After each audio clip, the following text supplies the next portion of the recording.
Tinubu has been receiving salvos from left, right and center.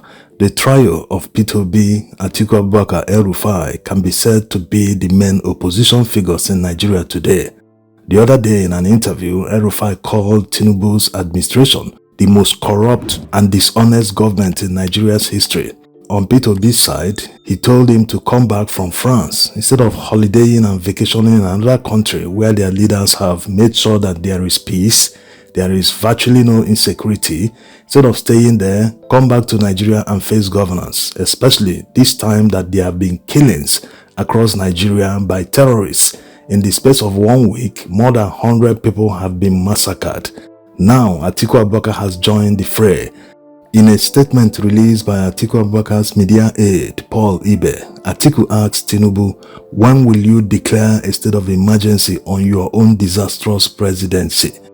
On April 2nd, 2025, Tinubu flew out to France. Had this absurd announcement come just a day earlier, Nigerians would have dismissed it as an April Fool's joke.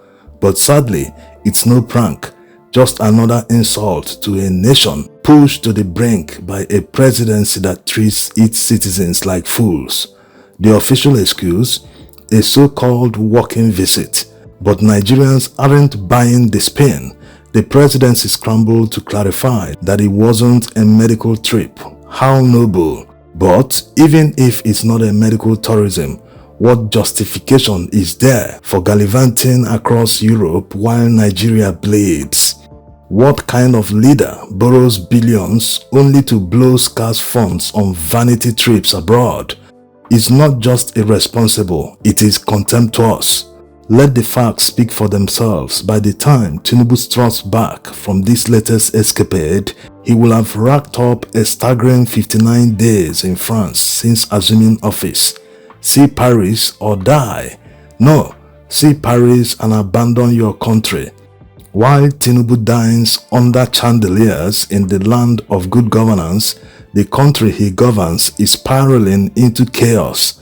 Plateau has turned into a killing field, over 100 lives lost in relentless attacks.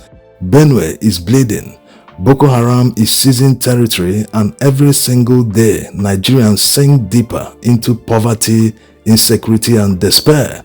This isn't just negligence, it's dereliction of duty on a catastrophic scale. If Tinubu had even a shred of empathy, he would cut his trip short and return immediately. A leader with an ounce of patriotism wouldn't need to be begged to show up in times of crisis. The Constitution says the security and welfare of the people is the primary purpose of government. But under Tinubu, that sacred duty has been trashed.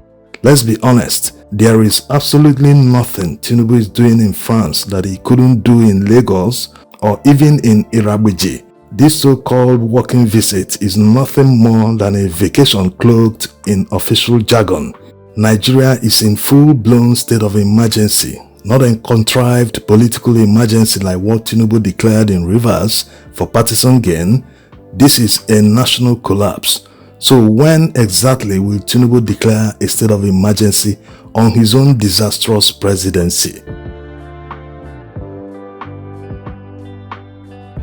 It's nice that the coalition is taking shape. Atiku Abubakar gave a hint of what to expect. He talked about very soon they will announce something. We'll hear that in a moment. This coalition is revolving around these three men. El-Rufai and his group under the SDP, Atiku Abubakar with his group, some part of PDP, and Peter Obi with Labour Party and his obedience. Yes, some part of PDP in the sense that the PDP governors just declared that they are not joining any coalition whatsoever. Not just that, some of the PDP governors are already campaigning for Tinubu. Very, very insensitive, especially coming from Akwa Ibom State Governor, who is of the PDP. Let me end by assuring our president, our people-loving president, who will complete 8 years, because we are going to stand by him. And this is the truth. He cannot start this work and abandon it. Somebody else may not finish it.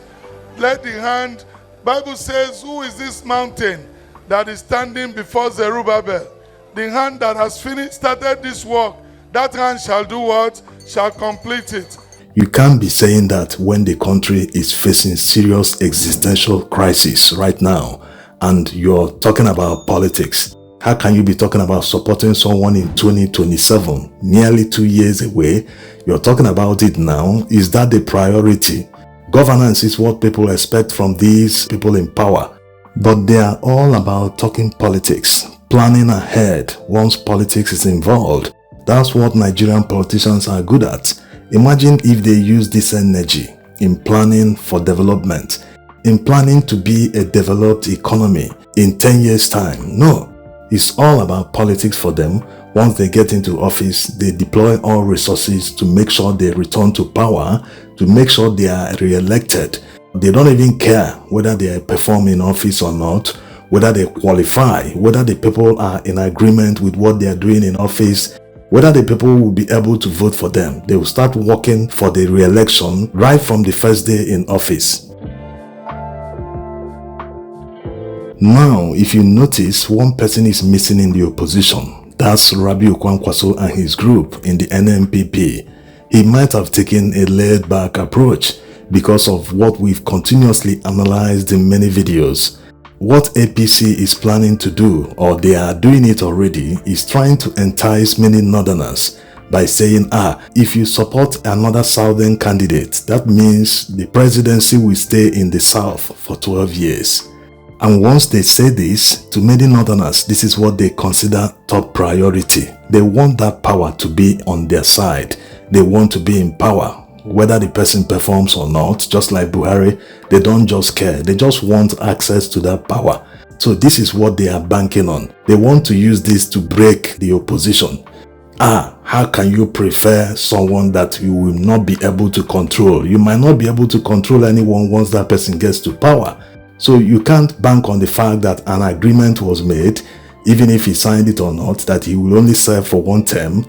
Is it not better to back someone who is constitutionally limited to 2031 and power will move back to the north? This might be the reason why Rabiu Kwankwaso has never used strong words to criticize Tinubu, maybe just once or twice. Also remember, this was the major reason many northerners were against Goodluck Jonathan at the time.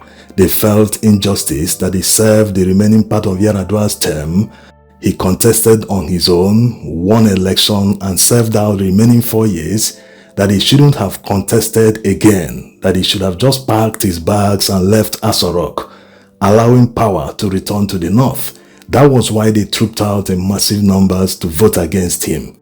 So once they play this card, there is every possibility that many northerners will fall for it. Not minding that where they have plunged Nigeria today, it will take a miracle to lift Nigeria back to the level where Buhari left it, not to talk of where Goodluck Jonathan left it.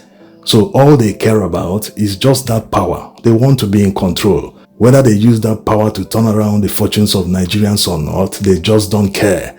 Now, let's see what Atiku Abubakar said when he received many politicians who came to urge him to contest, that they are ready to support him wherever he goes. And I can't tell anybody. So today I have to come and, submit myself to the Waziri of Nigeria, Wazirin Adama, Wazirin Africa. Inshallah, come 2027, we are together. Inshallah, I will do my possible best, sir. I will give my 100%, inshallah. Thank you, sir. Ladies and gentlemen, please don't be, distracted by people giving you pennies or kobos here and there, and nairas here and there, and then abandon your future and the future of your children. Now, because of that, that's why a number of us leaders from the parties I have mentioned, APC, PDP, Labour, and others have come together to say we are going to have what I call in Hausa, as I address in Yola, Sabuwar Tafiya. Sabuwar Tafiya, of course, in English means new path, pathway, new pathway to a new Nigeria. And we have been meeting, and by the grace of God, very soon we will announce that, and we hope and we appeal to you all to be part of this new movement. What we want is good governance. Yes. Whatever vehicle that will give us good governance and the future of our children and grandchildren, that is the vehicle we're going to ride on. So ladies and gentlemen, I thank you very much. It's not time to talk too much, so now is for us to get to planning and working together and getting as many Nigerians as possible to get converted, to this subword affair. Thank you very much.